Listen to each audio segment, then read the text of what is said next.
What's up, everybody? How are you all? It's your boy Sean here in full effect with Alley to Alley.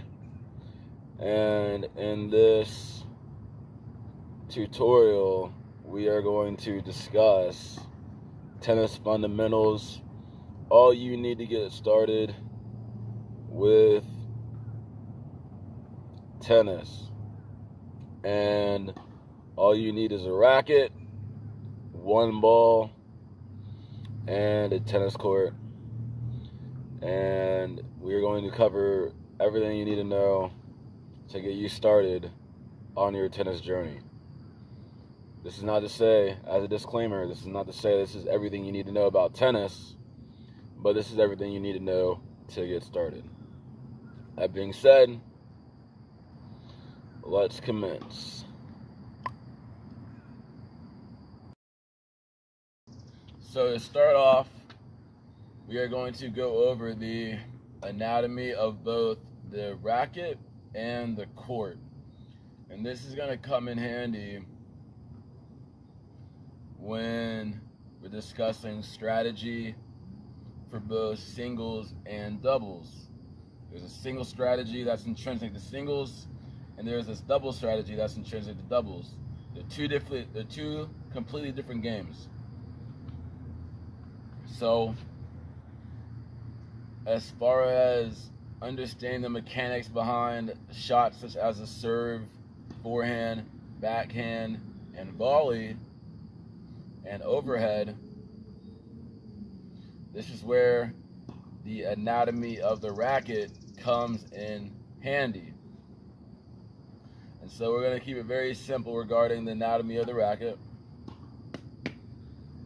Basically, you have the racket as a whole in my left hand right here. You have the grip of the racket or the handle of the racket. You have the throat of the racket, and you got the racket head or the face. And so basically,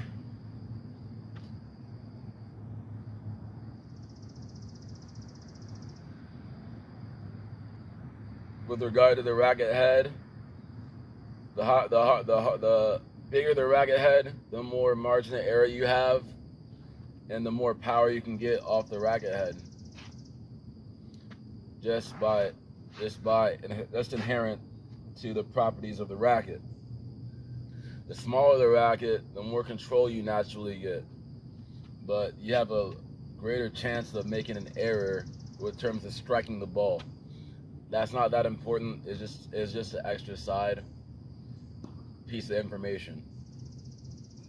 And so, bada boom, bada bing. Continuing on, the racket, as we will zoom in, has what you call bevels. It has 1, 2, 3, 4, 5, 6, 7, 8 bevels. And if you're right-handed, you count those going in the clockwise direction. If you're left-handed, you count that in the counterclockwise direction. Since I'm right-handed, we're going to be counting in the clockwise direction. And so the only two grips you need to know are as follows. You've got the hammer grip or the continental grip, where you grab the racket like a handle, like a hammer, bop, bop, bop, bop. Or you can put your bottom left of your palm on the first bevel, and the bottom of your index finger on the second bevel.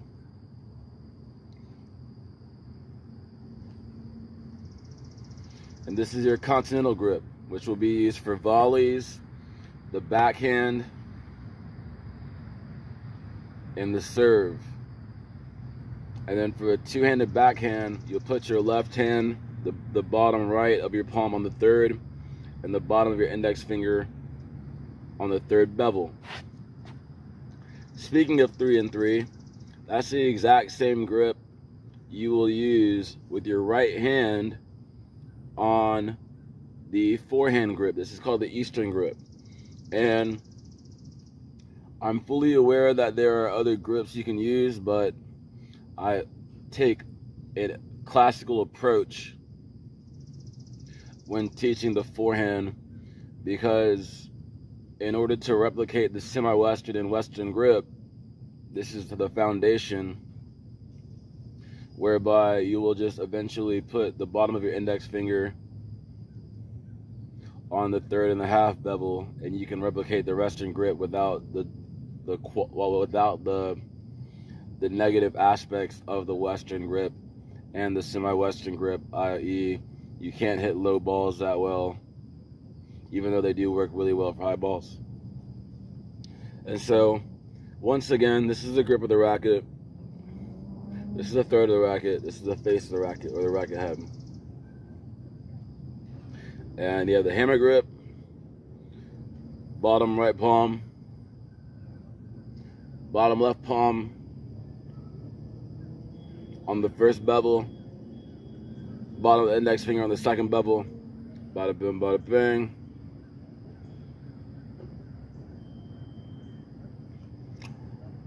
That's also known as the hammer grip or the continental grip. Then you got the eastern grip, which is like you're shaking hands with a racket, bottom left palm on the third, and the bottom of your index finger on the third. Just to be equal, we're gonna go over the same thing for the left-handed people. Because if I was left-handed, I'd be like, wow, like he really didn't explain this in the context of something I can understand. So we'll count the bevels for the left-handed people. 1, 2, 3, 4, 5, 6, 7, 8.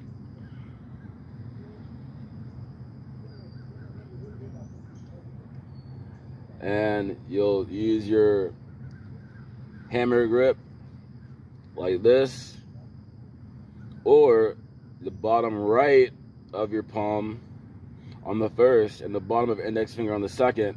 This will be used for the serve and the volley and the backhand, and your right hand will go on the third and third, going with respect to the clockwise direction for your two-handed backhand. And then speaking of two-handed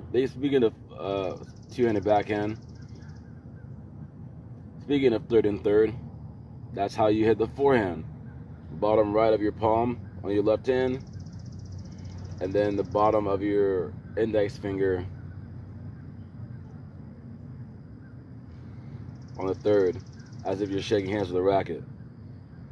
And so, finally, if you elect to do a one-handed backhand, you will put the bottom of your palm, bottom right of your palm on the 8th bevel, which is why we count to 8, right? You're like, why was the point of mentioning 8 if you only use the first 3 bevels? It's because if you're gonna use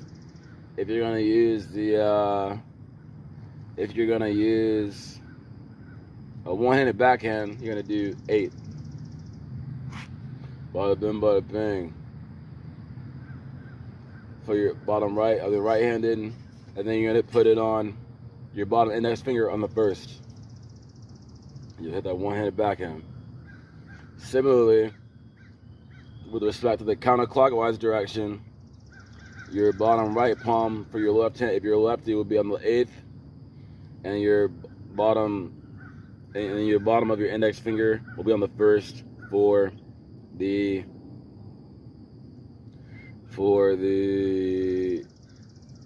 first. The bottom of your index finger will be on the first for the one-handed backhand. And that basically covers the anatomy of the racket. Now we'll cover the anatomy of the court.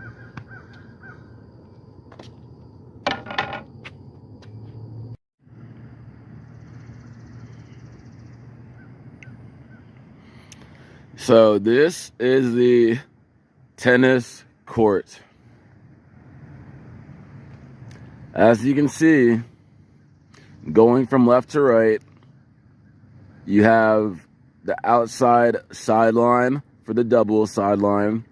You have the outside, you have this inside sideline for the singles right here. You have the baseline, which is horizontal, perpendicular to my index finger. You have the tee, which divides the court in half vertically. You have the other inside sideline, and you have the outside double sideline. And then you have the service box for the deuce, and then the service box for the ad.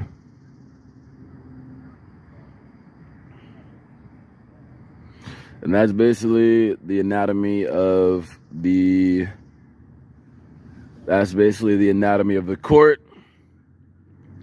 Now, with the deuce right here, you will serve into the diagonal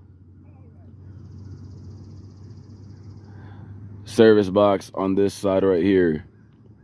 And deuce means that an even number of points have been played. Going to the left of the tee, this is the advantage side. That means someone has the advantage because an odd number of points have been played. So that, and then you will serve from, oh my God, 1 second. All right. That means the odd number of points have been played. Odd number of points have been played. And you will serve into the diagonal for the odd, for the advantage. The thing is,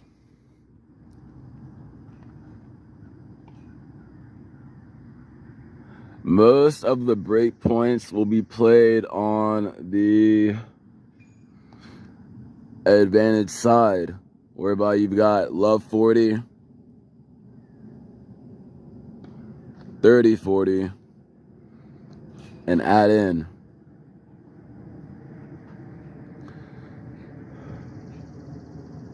Or add out. So an opponent that can fare well on the advantage side of the court is likely to win a lot more matches, because conversely to the deuce side, which only has 15-40, he or she is more likely to break you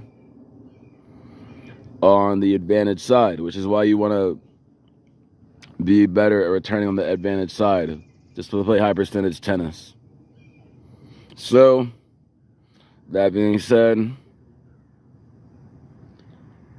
that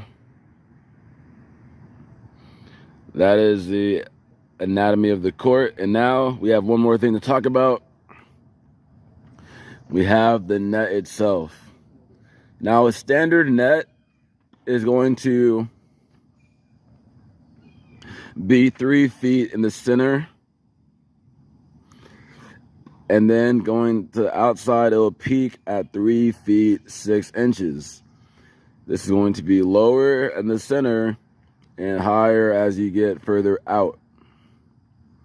This means that when you hit the ball, the closer you hit the ball in the center, the likely it has of going over, because it is lower in the center and higher on the outside. So if you're hitting up the line, beginning further away from the center, if your positioning is further away from the center and you decide to go straight, it's harder to hit it up the line, because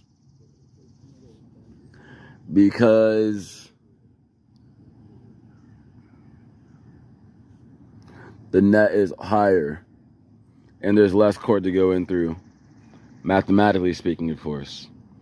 Now that we understand the anatomy of the court and the anatomy of the racket, we are going to talk about the strokes itself, the mechanics for all the strokes. So let's continue. So now that we understand the anatomy of the racket, the anatomy of the court, we are going to talk about how to hit the ball. And so I'm going to teach you all the strokes you need to know right now. Beginning with the forehand, which is my second favorite stroke. My first is the backhand. And I'm going to teach you all with the forehand, even though my first favorite stroke is the backhand, but I use the forehand more like a weapon. Pretty deadly, metaphorically speaking. So, as mentioned earlier, I'm a right-handed player, so I'm going to put my bottom left part of the palm on the third bevel, the bottom of my index finger on the third bevel as well. And when I'm in ready position, I'm squatted, and I have my left hand on the grip also. And so to commence the forehand, I make a unit turn like this.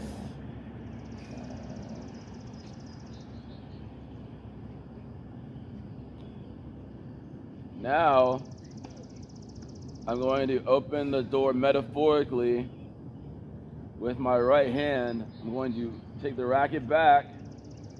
I'm going to metaphorically look in the mirror, as in I'm holding my racket as if I have a mirror. I'm looking in the mirror, which is the face of the racket right here. I am then going to paint the fence like this. And then I'm going to make a small loop, like a Nike swoosh. Make contact with the ball, extend out to the target, and turn unit-wise using my whole body, and finish over my right shoulder. Oh, finish over my left shoulder. So we're going to run that back again. Squat position. We're going to open the door. Look in the mirror. Paint the fence. Swoosh. Extend out to the target. Finish over the left shoulder.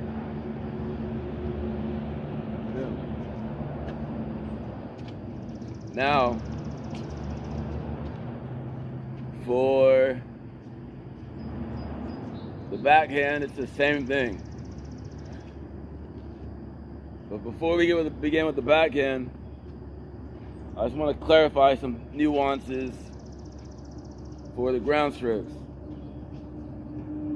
If you watch me actually play, you will see that my racket prep is like this. It's because I hit with an advanced forehand, because I am very good. I'm not being facetious.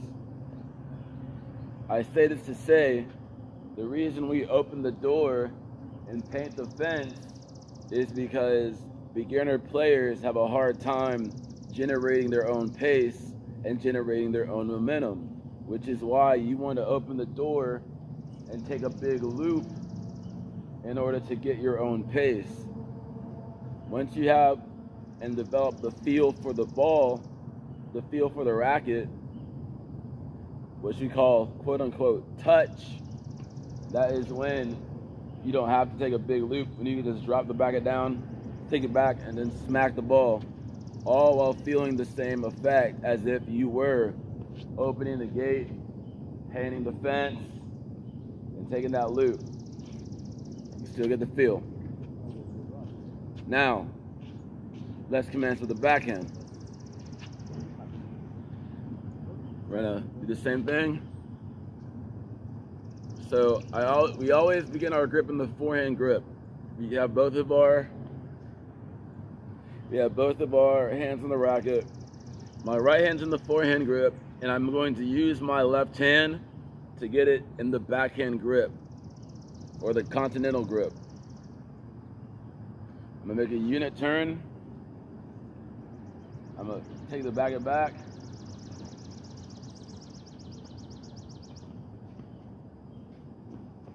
I'm gonna look in the mirror.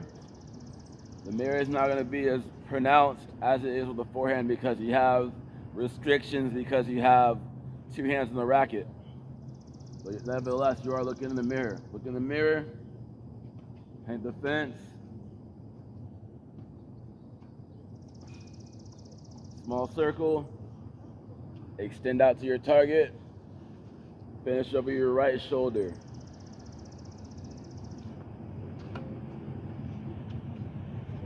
Now, let's do a drill. Let's just do it 3 times each for the forehand and backhand. So we go 1,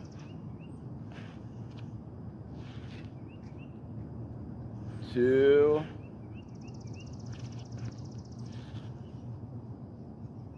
3.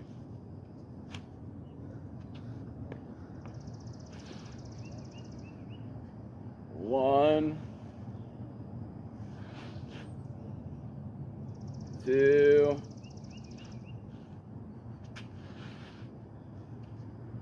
3.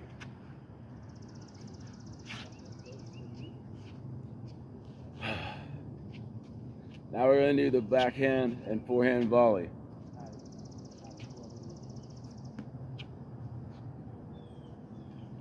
We are going to our right hand the continental grip, to a racket like this, and we're going to take an out step with our racket slightly open,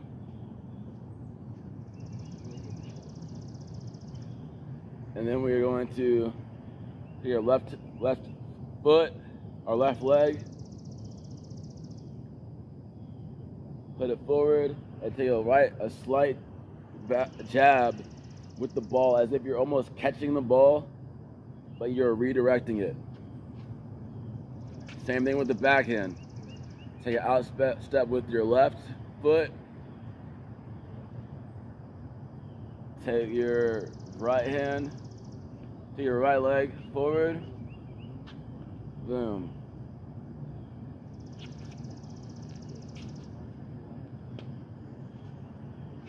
So it's very simple. The volley is really that simple. Don't overcomplicate the volley. So one more time. Out step with the right leg, unit turn. After a unit turn is important, my bad. Make sure you got a unit turn. Unit turn, and then step in with your left leg, and then jab with your right, with your open racket head. Boom. Same thing, unit turn. That's that simple. Now finally, I saved the most important stroke for last, which is the serve. Because you are a beginner, I want you to serve accordingly. I want you to go with your hand in the continental grip. Remember the hammer grip. Because you are a beginner, I want you to go racket up, ball up, throw the football. I want you to go, once again, racket up, ball up, throw the football. And all we're doing right now is shadowing. Now once again, I want you to go racket up, ball up, throw the football. The reason why the serve is so important is because at the end of the day, you are in control of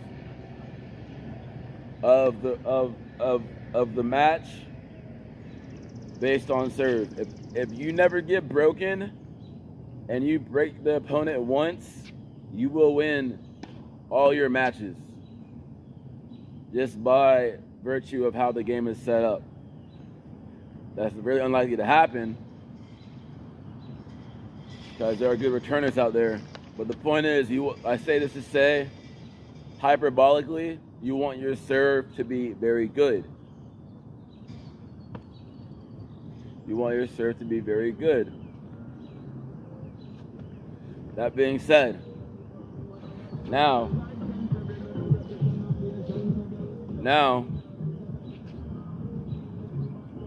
let's talk about how to toss the ball with respect to the serve.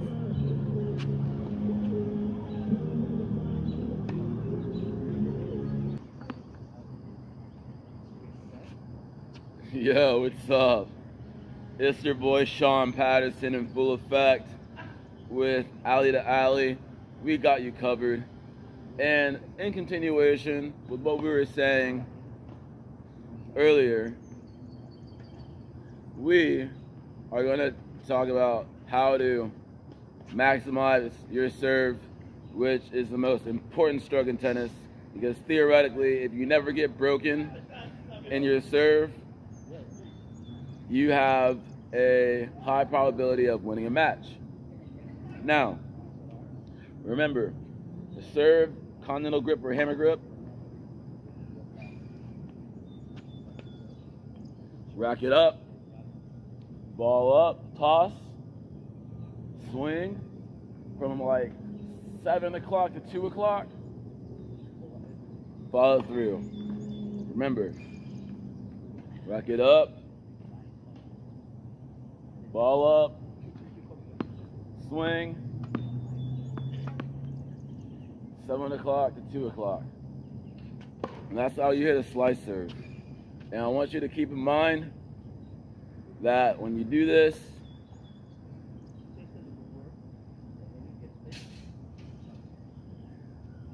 putting slice spin on the ball increases your likelihood of getting the ball into the net. Getting the ball over the net and into the service box. Keep that in mind.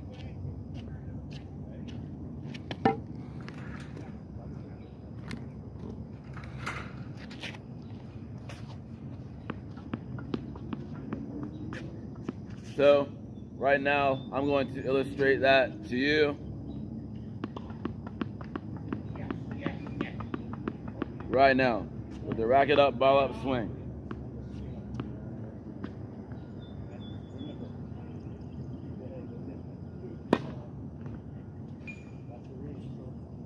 Works like magic, bro. Or sis. Now, what you gotta do after you hit the ball over the net once is you want to shadow 5 times without a ball in order to solidify those mechanics. So I want you to go rack it up, ball up, swing. 1. Rack it up, ball up, swing. 2. Rack it up, ball up, swing. 3. Rack it up, ball up, swing. 4. Rack it up, ball up, swing. 5. And so I know you might be wondering to yourself, well, Sean, don't you? When I watch tennis on TV, I see the pros go toss and ball up and rack it up at the same time. To that I would say you're absolutely correct. The thing is, by going rack it up, ball up, swing in an enunciated or pronounced way, eventually you will naturally evolve your mechanics to get to that point whereby you will go ball up and rack it up simultaneously and that will give you fluid momentum, and you will increase racket head speed in order to get higher miles per hour in direction and velocity and more spin on your serve. So you take it one step at a time in order to play in the long run how you want to play in the long run. That being said, it's your boy Sean, Alley to Alley, and let's continue this part of the tutorial, because remember, we want to make it so that you do not need anybody else to practice with and can maximize your practice by yourself. That's why you got Coach Shawnee P.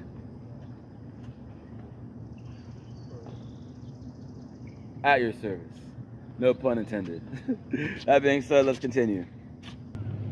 Now that we've covered the most important swing of the game, which is the serve, we are going to cover how to drill with the forehand and the backhand. It's your boy Sean here, alley to alley. We've got you covered. And remember, this net is at its highest the further out from the center you get. It's 3 feet 6 inches. So not only is it harder because it's higher,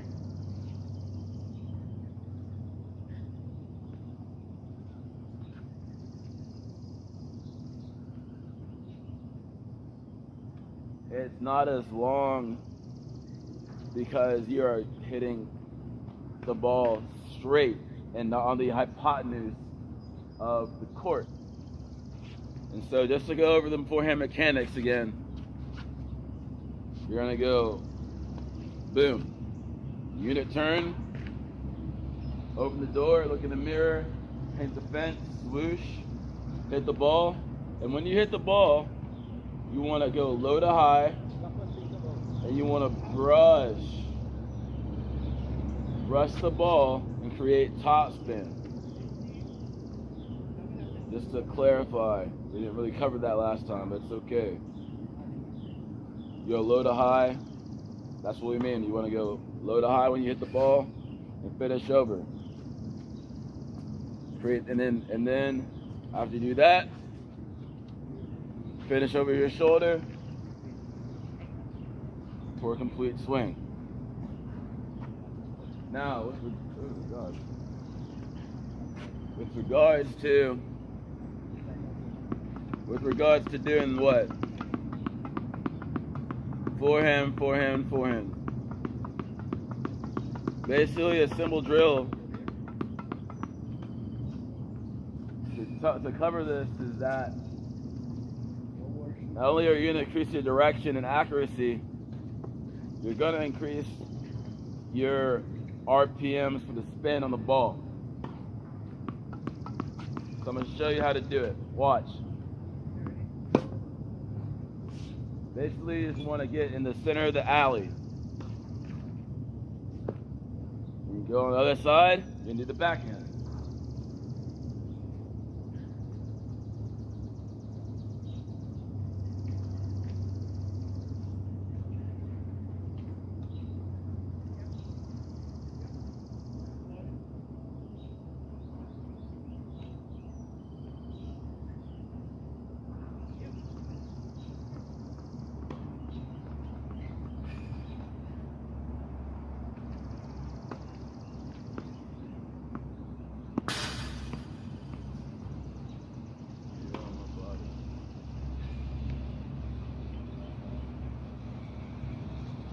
So that backhand was all right.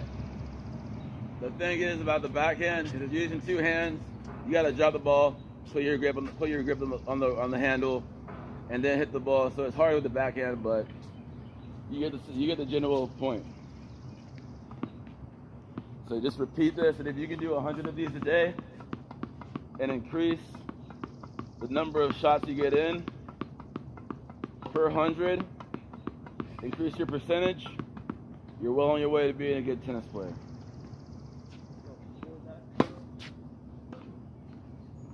alley to alley. We got you covered. Stop. All right. So now let's discuss strategy.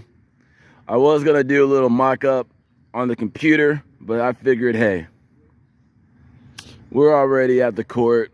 Let's just keep it pushing. So we're going to do singles. And so for the singles,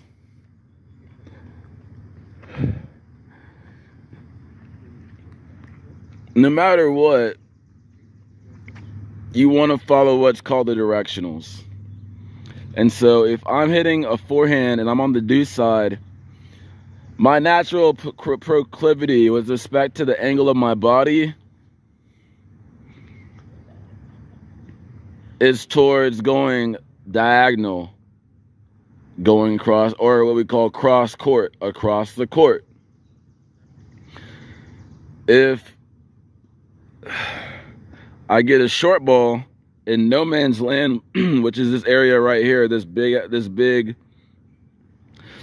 square, right, this big rectangle right here, no man's land, I'm going to hit the ball straight ahead and then go for the volley straight ahead and then across.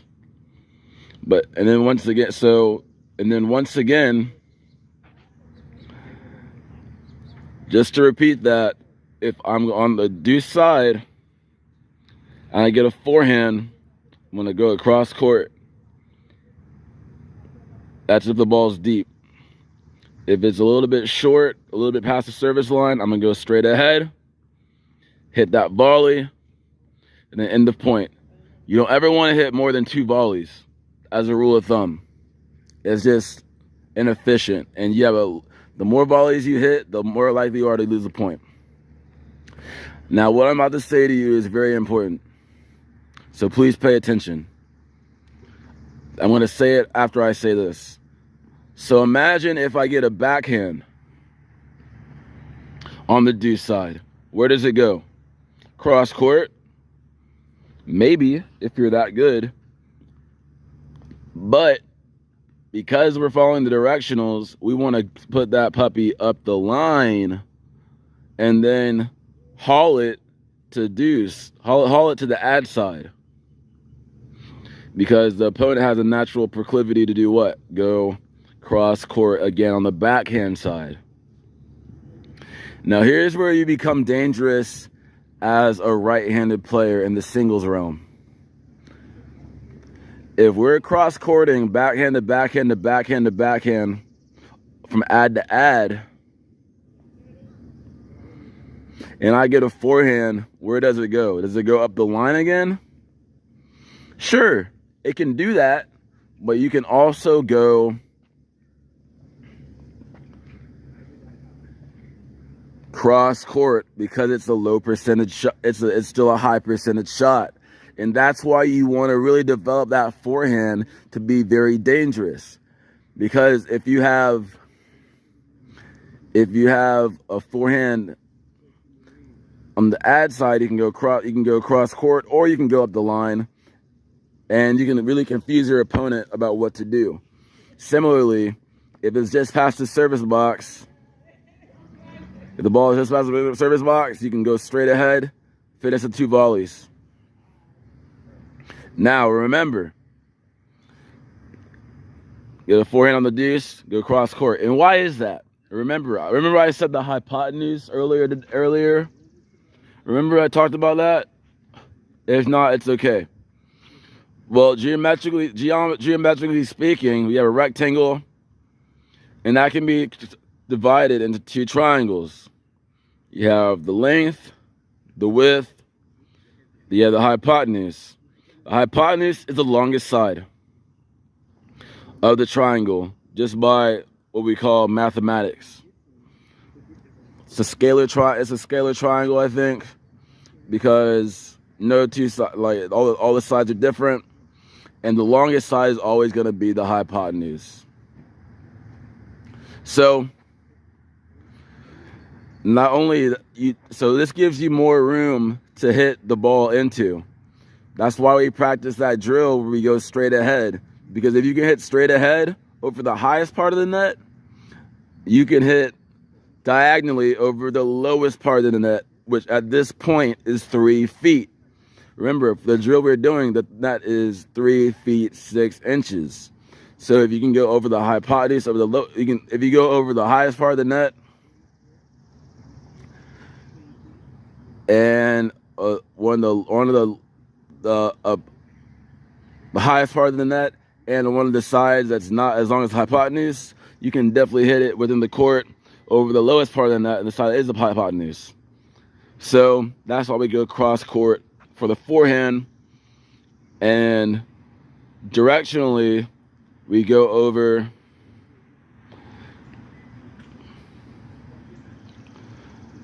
straight for the back. We would go straight ahead and down up the line for the backhand, because that's just the natural proclivity of our body. It doesn't make sense to try to go out backhand unless you're just that good and can hit it inside out backhand. Now, for the forehand on the ad side, if you're a right-handed player, it makes sense to go up the line inside in because of the natural proclivity of our body, and because it's the lowest part of the net.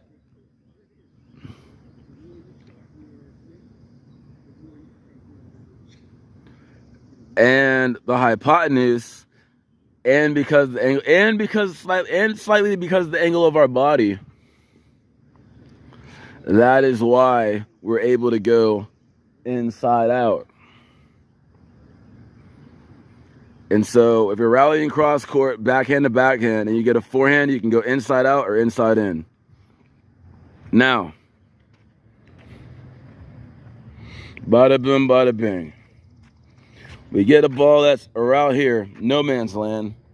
We're going to hit it up the line, straight ahead, and we follow the ball in the direction we hit it.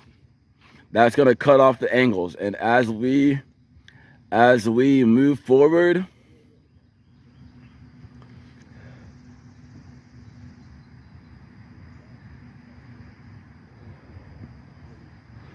we are closing in on the net, and we want to hit 2 volleys, maybe one straight ahead, and then one away from the or away from the opponent, or one away from the opponent and then one straight ahead. You'll instinctively develop a sense for where to hit the volley.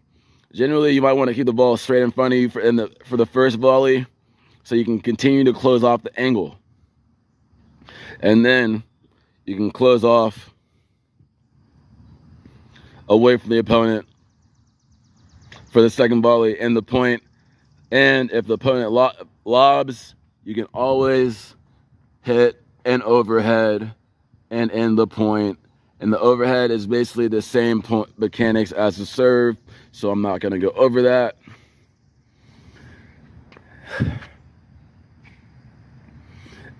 And so that is just basic single strategy, and this will conclude this portion of the tutorial.